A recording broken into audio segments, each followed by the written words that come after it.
Hi hello ನಮಸ್ಕಾರ welcome back to ನನ್ನ ಬದುಕು ರಾಯರ ಜೊತೆ ಚಾನಲ್ಗೆ ಸ್ವಾಗತ.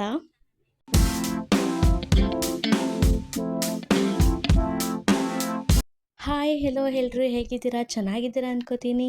ನಾನು ಕೂಡ ಚೆನ್ನಾಗಿದ್ದೀನಿ ಫ್ರೆಂಡ್ಸ್. ಇವತ್ತಿನ ರೆಸಿಪಿ ಏನಂತ ನಿಮಗೆ ಆಲ್ರೆಡಿ ತಮ್ಮೇಲೆ ನೋಡೋಕೆ ಗೊತ್ತಾಗಿರುತ್ತೆ. ಹೌದು, ಇವತ್ತು ತುಂಬಾ ಸ್ವೀಟ್ ಆದಂತಹ ತುಂಬಾ ರುಚಿಯಾದಂತಹ ಕೇಸರಿ ಬಾತ್ನ ಮಾಡೋಣ ಅಂತ ಅಂದ್ಕೊಂಡಿದ್ದೀನಿ. ಇದರ ಜೊತೆ ಉಪ್ಪಿಟ್ಟು ಕೂಡ ಮಾಡ್ಕೊಂಡು ತಿಂತಾ ಇದ್ರೆ ಅದ್ರ ಮಜಾನೇ ಬೇರೆ ಫ್ರೆಂಡ್ಸ್. ತುಂಬಾ ಸ್ವೀಟ್ ಮತ್ತು ಖಾರ ಎರಡು ಮಿಕ್ಸ್ ಚೆನ್ನಾಗಿರುತ್ತೆ. ಇದಕ್ಕೆ ಚೌಚೌ ಬಾತ್ ಅಂತಲೂ ಹೇಳ್ತಾರೆ. ಹೋಟೆಲ್ ಸ್ಟೈಲಿಯಲ್ಲಿ ಹೇಗೆ ಮಾಡ್ತಾರೋ ಅದೇ ಥರ ನಾನು ಮಾಡಿ ತೋರಿಸೋಣ ಅಂತ ಅಂದ್ಕೊಂಡಿದ್ದೀನಿ. ತುಂಬಾ ಸಾಫ್ಟಾಗಿ ಹಾಗೆ ತುಂಬಾ ಸ್ವೀಟಾಗಿ ಚೆನ್ನಾಗಿರುವಂತಹ ಈ ಕೇಸರಿ ಬಾತನ್ನು ನಾನು ಹೇಗೆ ಮಾಡೋದು ಏನು ಅಂತ ಈ ರೆಸಿಪಿಲಿ ತೋರಿಸೋಣ ಅಂತ ಅಂದ್ಕೊಂಡಿದ್ದೀನಿ. ಬನ್ನಿ ಹೇಗೆ ಮಾಡೋದು ಏನು ಅಂತ ಇವಾಗ ಸ್ಟಾರ್ಟ್ ಮಾಡೋಣ. ಕೇಸರಿ ಬಾತ್ ಮಾಡೋದಕ್ಕೆ ನಾನು ಇವಾಗ ಒಂದು ಪ್ಯಾನ್ನ ತೊಗೊಂಡಿದ್ದೀನಿ. ಪ್ಯಾನ್ಗೆ ಒಂದು 4ರಿಂದ 5ರಷ್ಟು ತುಪ್ಪನ ಹಾಕ್ಕೋತಾ ಇದ್ದೀನಿ ಫ್ರೆಂಡ್ಸ್. ಮೇನ್ ಬೇಕಾಗಿರೋದೇ ಕೇಸರಿ ಬಾತಿಗೆ ತುಪ್ಪ. ನಾನು ಈಗ ಮನೆಯಲ್ಲೇ ಮಾಡ್ಕೊಂಡಿರುವಂತಹ ತುಪ್ಪನ ಒಂದು 5ರಿಂದ 6 ಚಮಚದಷ್ಟು ಹಾಕ್ಕೊಂಡಿದ್ದೀನಿ. ಸ್ವಲ್ಪ ತುಪ್ಪ ಕಾದಿದಾದ್ಮೇಲೆ ಇವಾಗ ಗೋಡಂಬಿನೂ ಕೂಡ ಹಾಕ್ಕೊತಾ ಇದ್ದೀನಿ. ಗೋಡಂಬಿ ತುಪ್ಪದಲ್ಲಿ ಹುರ್ಕೋಬೇಕು. ಗೋಡಂಬಿ ಮತ್ತು ದ್ರಾಕ್ಷಿ ಎರಡನ್ನೂ ತುಪ್ಪದಲ್ಲಿ ಚೆನ್ನಾಗಿ ಹುರ್ಕೊಳ್ಬೇಕು ಫ್ರೆಂಡ್ಸ್. ಗೋಡಂಬಿ ಮತ್ತು ದ್ರಾಕ್ಷಿ ಕೇಸರಿ ಬಾತ್ಗೆ ಹಾಕೋದ್ರಿಂದ ತುಂಬಾ ಚೆನ್ನಾಗಿರುತ್ತೆ. ಕೇಸರಿ ಬಾತ್ ತಿನ್ನುವಾಗ ಇದು ಒಂದೊಂದೇ ಬಾಯಲ್ಲಿ ಸಿಗ್ತಾ ಇದ್ದರೆ ಅದ್ರ ತಿನ್ನೋ ಮಜಾನೇ ಬೇರೆ ಅಲ್ವಾ. ಇದು ಇವಾಗ ತುಪ್ಪದಲ್ಲಿ ಚೆನ್ನಾಗಿ ಕರ್ಕೋಬೇಕು. ಗೋಲ್ಡನ್ ಕಲರ್ ಬರೋ ತನಕ ಈ ಥರ ಚೆನ್ನಾಗಿ ಇದನ್ನು ಕರೆದ್ಬಿಟ್ಟು ಇವಾಗ ಒಂದು ಬಟ್ಲಲ್ಲಿ ನಾನು ತೆಗೆದ್ಬಿಟ್ಟು ಇಟ್ಕೊಂಡಿದ್ದೀನಿ. ಇವಾಗ ಇನ್ನೊಂದು ಪ್ಯಾನ್ನ ತಗೊಂಡು ಅದಕ್ಕೆ 2 ಚಮಚದಷ್ಟು ಗಟ್ಟಿ ತುಪ್ಪನ ಹಾಕ್ಕೋತಾ ಇದ್ದೀನಿ. ನೋಡಿ ಫ್ರೆಂಡ್ಸ್, 2 ಚಮಚದಷ್ಟು ತುಪ್ಪನ ಹಾಕ್ಕೋತಾ ಇದ್ದೀನಿ. ಕೇಸರಿ ಬಾತ್ಗೆ ತುಂಬಾ ತುಪ್ಪ ಬೇಕು, ಅದಕ್ಕೋಸ್ಕರ ಸ್ವಲ್ಪ ಜಾಸ್ತಿನೇ ತುಪ್ಪನ ತಗೊಳ್ಳಿ ಫ್ರೆಂಡ್ಸ್. ಇವಾಗ ತುಪ್ಪ ಕಾದಿದಾದ್ಮೇಲೆ ನಾನು 1 ಬೌಲಷ್ಟು ಫುಲ್ಲು ಚಿರೋಟಿ ರವೆನ ಹಾಕೋತಾ ಇದ್ದೀನಿ. ಚಿರೋಟಿ ರವೆ ಅಂದರೆ ನಾವು ಗಂಜಿ ಮಾಡ್ತೀವಲ್ಲ, ಸಣ್ಣ ರವೆ, ಅದನ್ನು ಹಾಕೋತಾ ಇದ್ದೀನಿ. ಸ್ವಲ್ಪ ದಪ್ಪ ರವೆಯಲ್ಲೂ ಕೂಡ ಮಾಡ್ತಾರೆ. ಇದು ಸಣ್ಣ ರವೆ ಹಾಕಿದಷ್ಟು ಕೇಸರಿ ಬಾತ್ ತುಂಬ ಚೆನ್ನಾಗಿರುತ್ತೆ, ಸಾಫ್ಟಾಗಿ ಕೂಡ ಬರುತ್ತೆ ಫ್ರೆಂಡ್ಸ್. ಹಾಗಾಗಿ ನಾನು ಸಣ್ಣ ರವೆನೇ ಹಾಕಿ ಬಳಸ್ತಾ ಇದ್ದೀನಿ. ಇದು ತುಪ್ಪದಲ್ಲಿ ಚೆನ್ನಾಗಿ ಹುರಿಬೇಕು ಫ್ರೆಂಡ್ಸ್. ರವೆ ಫುಲ್ಲು ತುಪ್ಪನ ಹೀರ್ಕೋಬೇಕು, ಅಲ್ಲಿವರೆಗೂ ಚೆನ್ನಾಗಿ ಈ ಥರ ಹುರ್ಕೊಳ್ಳಿ. ತುಪ್ಪದಲ್ಲಿ ಚೆನ್ನಾಗಿ ಹುರ್ಕೋಬೇಕು, ಸ್ವಲ್ಪನೂ ಹಸಿ ವಾಸನೆ ಇರಬಾರ್ದು, ಅಲ್ಲಿವರೆಗೂ ತುಪ್ಪದಲ್ಲಿ ಚೆನ್ನಾಗಿ ಹುರ್ಕೊಳ್ಳಿ. ನಾವು ಹುರಿದಿದಷ್ಟು ಇನ್ನೂ ಚೆನ್ನಾಗಿ ಬರುತ್ತೆ ಕೇಸರಿ ಬಾತು. ಅರ್ಧ ಬರ್ಧ ಹುರಿದ್ಬಿಟ್ರೆ ಅಂಟಾಗ್ಬಿಡುತ್ತೆ. ಸೊ ಅದಕ್ಕೆ ಉದ್ರು ಆಗಿ ಬರೋ ತನಕನೂ ಇದು ಚೆನ್ನಾಗಿ ಹುರ್ಕೋಬೇಕು. ಲೋ ಫ್ಲೇಮಲ್ಲಿ ಇಟ್ಕೊಂಡೆ ಇದನ್ನು ಹುರ್ಕೊಳ್ಳಿ. ಹೈ ಫ್ಲೇಮಲ್ಲಿ ಇಟ್ಕೊಂಡ್ರೆ ಇಲ್ಲಾಂದರೆ ಕರ್ಕರಿಯಾಗಿ ಸೀದೋಗ್ಬಿಡುತ್ತೆ ಫ್ರೆಂಡ್ಸ್.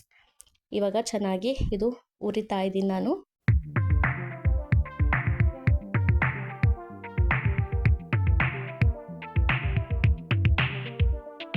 ನೋಡಿದ್ರಿ ಅಲ್ವಾ? ಇವಾಗ ನೋಡಿ ಉದ್ದುದ್ರಾಗಿ ನಾನು ಇಷ್ಟು ಹುರ್ಕೊಂಡ್ರೆ ಸಾಕು ಫ್ರೆಂಡ್ಸ್. ಇವಾಗ ಹುರಿದಿರೋದನ್ನ ನಾನು ಸೈಡಲ್ಲಿ ಇಟ್ಟಿದ್ದೀನಿ. ಇವಾಗ ಇನ್ನೊಂದು ಪ್ಯಾನ್ ತೊಗೊಂಡು ಪ್ಯಾನ್ ಕಾದಿದಾದ್ಮೇಲೆ ಒಂದು 2 ಬೌಲಷ್ಟು ನೀರನ್ನ ಹಾಕ್ಕೋತಾ ಇದ್ದೀನಿ. ಒಂದು ಸಣ್ಣ ಬೌಲ್ ತೊಗೊಂಡು ಅದರಲ್ಲಿ 2 ಬೌಲಷ್ಟು ನೀರನ್ನ ಹಾಕ್ಕೋತಾ ಇದ್ದೀನಿ ಫ್ರೆಂಡ್ಸ್. 2 ಬೌಲಷ್ಟು ನೀರು ಹಾಕಿದರೆ ಸಾಕು. ಇದಿವಾಗ ಚೆನ್ನಾಗಿ ಕುದಿ ಬರಬೇಕು. ಅಲ್ಲಿವರೆಗೂ ಹೈ ಫ್ಲೇಮಲ್ಲಿ ಇಟ್ಕೊಂಡು ಸ್ವಲ್ಪ ಕುದಿ ಬರೋ ತನಕ ಬಿಡಿ. ಇವಾಗ ಸ್ವಲ್ಪ ಅಷ್ಟು ಕುದೀತಾ ಇದೆ.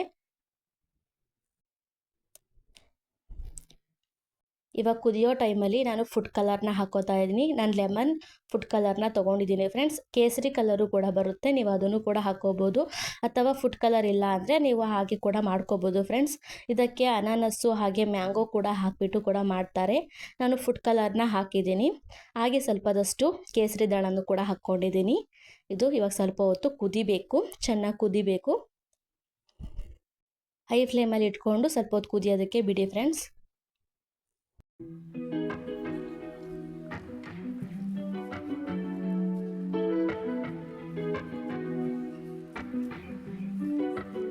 ಇವಾಗ ಅದು ಚೆನ್ನಾಗಿ ಕಾದಿದೆ.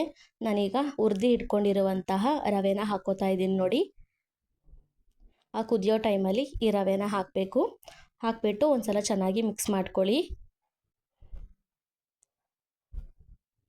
ಸ್ವಲ್ಪನೂ ಕೂಡ ಗಂಟಾಗಬಾರ್ದು, ಅದಕ್ಕೋಸ್ಕರ ಇದನ್ನು ಮಿಕ್ಸ್ ಮಾಡ್ಕೊತಾನೆ ಇರಬೇಕು ಫ್ರೆಂಡ್ಸ್. ಇಲ್ಲಾಂದರೆ ಗಂಟಾಗ್ಬಿಡುತ್ತೆ. ಗಂಟಾಗದೇ ಇರೋ ಥರ ಈ ಥರ ಸೌಟಲ್ಲಿ ಎಲ್ಲದನ್ನು ಚೆನ್ನಾಗಿ ಮಿಕ್ಸ್ ಮಾಡ್ಕೊಳ್ಳಿ. ಮಿಕ್ಸ್ ಮಾಡ್ತಾನೇ ಇರಬೇಕು, ಹಾಗೆ ಬಿಡಬಾರ್ದು. ನೋಡಿ ನಾನು ಮಿಕ್ಸ್ ಮಾಡಿ ತೋರಿಸ್ತಾ ಇದ್ದೀನಲ್ಲ, ಆ ಥರ ಮಿಕ್ಸ್ ಮಾಡ್ತಾನೆ ಇರಿ. ಇವಾಗ ಸ್ವಲ್ಪ ಗಟ್ಟಿ ಅಂತ ಅನ್ನಿಸ್ತಾ ಇದೆ ಅಲ್ವಾ? ರವೆ ನೀರನ್ನ ಚೆನ್ನಾಗಿ ಹೀರ್ಕೋಬೇಕು. ಅಲ್ಲಿವರೆಗೂ ಲೋ ಫ್ಲೇಮಲ್ಲಿ ಇಟ್ಕೊಂಡು ಇದನ್ನು ಚೆನ್ನಾಗಿ ಬಾಡಿಸ್ಕೊಳ್ಳಿ. ನೋಡಿ ಇವಾಗ ಗಟ್ಟಿ ಆಗ್ತಾ ಇದೆ ಅಲ್ವಾ? ನೋಡಿ ಎಷ್ಟು ಚೆನ್ನಾಗಿ ಬಂದಿದೆ. ಇವಾಗ ನಾನು ಇದಕ್ಕೆ 1.5 ಬೌಲಷ್ಟು ಸಕ್ಕರೆನ ಹಾಕ್ಕೋತಾ ಇದ್ದೀನಿ. 1.5 ಬೌಲಷ್ಟು ಮಾತ್ರ ಹಾಕ್ಕೋತಾ ಇದ್ದೀನಿ. 1 ಬೌಲಷ್ಟು ರವೆ ಹಾಕಿರೋದ್ರಿಂದ ನಾನು 1.5 ಬೌಲಷ್ಟು ಸಕ್ಕರೆನ ಹಾಕ್ಕೋತಾ ಇದ್ದೀನಿ. ನಿಮಗೆ ಸ್ವೀಟ್ ಎಷ್ಟು ಬೇಕೋ ಅಷ್ಟು ನೋಡ್ಕೊಂಡು ಹಾಕ್ಕೋಬೋದು ಫ್ರೆಂಡ್ಸ್. ನೀವು ಜಾಸ್ತಿ ಕ್ವಾಂಟಿಟಿಲಿ ಮಾಡ್ತೀರಾ ಅಂದರೆ 2 ಬೌಲಷ್ಟು ರವೆ ತೊಗೊಂಡ್ರೆ 2.5 ಬೌಲಷ್ಟು ಸಕ್ಕರೆನ ಹಾಕ್ಕೋಬೋದು. ಇವಾಗಿದು ಸಕ್ಕರೆ ಕರಗೋ ತನಕ ಚೆನ್ನಾಗಿ ಲೋ ಫ್ಲೇಮಲ್ಲಿ ಇಟ್ಕೊಂಡು ಮಿಕ್ಸ್ ಮಾಡ್ತಾನೆ ಇರಬೇಕು. ನೋಡಿ ನಾನು ಮಿಕ್ಸ್ ಮಾಡಿ ತೋರಿಸ್ತಾ ಇದ್ದೀನಲ್ಲ, ಆ ಥರ ಮಿಕ್ಸ್ ಮಾಡ್ತಾನೆ ಇರಿ. ಇವಾಗ ಒಂದು ಸ್ವಲ್ಪ ಕರಗಿರೋ ಥರ ಅನ್ನಿಸ್ತಾ ಇದೆ ನೋಡಿ. ಅದು ಸ್ವಲ್ಪ ತೆಳ್ಳಗಾಗಬೇಕು, ಆವಾಗ ಇದು ಸ್ವಲ್ಪ ಕರಗಿದೆ ಅಂತ ಅನಿಸುತ್ತೆ. ಇವಾಗ ಇದು ಕರಗಿದೆ ಫ್ರೆಂಡ್ಸ್. ಹೀಗೆ ಇದನ್ನು ಬಾಡಿಸ್ಕೊತಾನೆ ಇರಬೇಕು.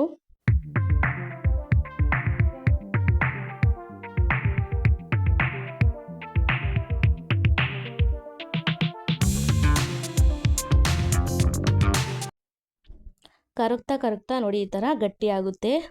ನಾವು ರವೆ ಹಾಕಿರ್ತೀವಲ್ಲ ಫ್ರೆಂಡ್ಸ್, ಅದು ಏನಂದರೆ ಬೆಂದು ಸ್ವಲ್ಪ ಅದು ಹಳ್ಕೊಳ್ಳುತ್ತೆ ಈ ಥರ ನೋಡಿ.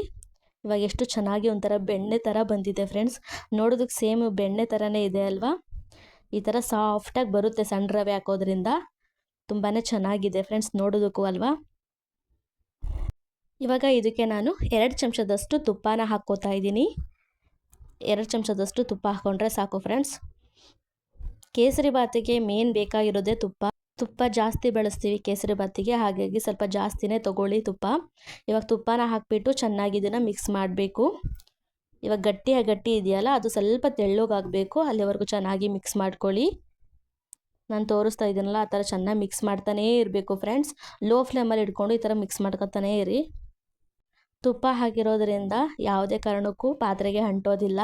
ತುಂಬ ಚೆನ್ನಾಗೂ ಕೂಡ ಬಂದಿದೆ.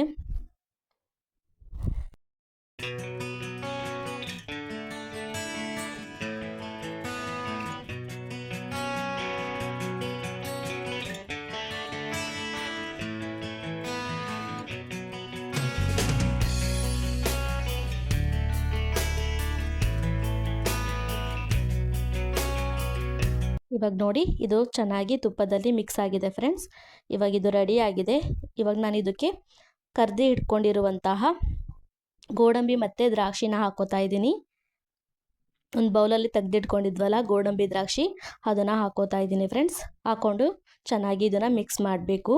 ಗೋಡಂಬಿ ದ್ರಾಕ್ಷಿ ಕೇಸರಿಬಾತ್ ಎಲ್ಲದಕ್ಕೂ ಮಿಕ್ಸ್ ಆಗಬೇಕು. ಅಲ್ಲಿವರೆಗೂ ಚೆನ್ನಾಗಿ ಮಿಕ್ಸ್ ಮಾಡ್ಕೊಳ್ಳಿ.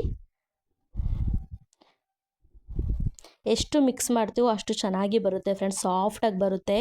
ಅದಕ್ಕೋಸ್ಕರ ನಾವು ಜಾಸ್ತಿನೇ ಮಿಕ್ಸ್ ಮಾಡ್ತಾ ಇರೋದು.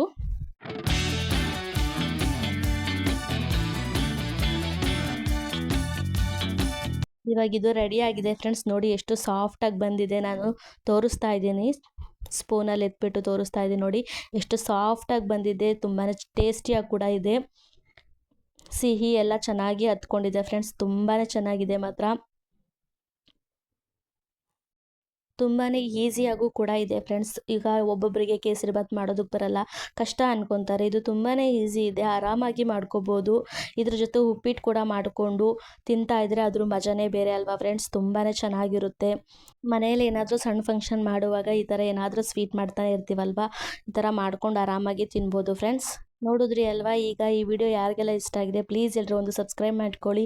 ಹಾಗೆ ಲೈಕ್ ಮಾಡಿ, ಶೇರ್ ಮಾಡಿ, ಕಮೆಂಟ್ ಮಾಡಿ. ಹಾಗೆ ನೆಕ್ಸ್ಟ್ ವ್ಲಾಗಲ್ಲಿ ನಾನು ಯಾವ ರೆಸಿಪಿ ಹಾಕಬೇಕು ಅಂತ ಹೇಳಿ ಫ್ರೆಂಡ್ಸ್. ಅದೇ ಥರ ರೆಸಿಪಿನ ಮಾಡ್ತಾ ಇರ್ತೀನಿ. ನೆಕ್ಸ್ಟ್ ರೆಸಿಪಿ ಸಿಗೋಣ. ಟಾಟಾ ಬಾಯ್.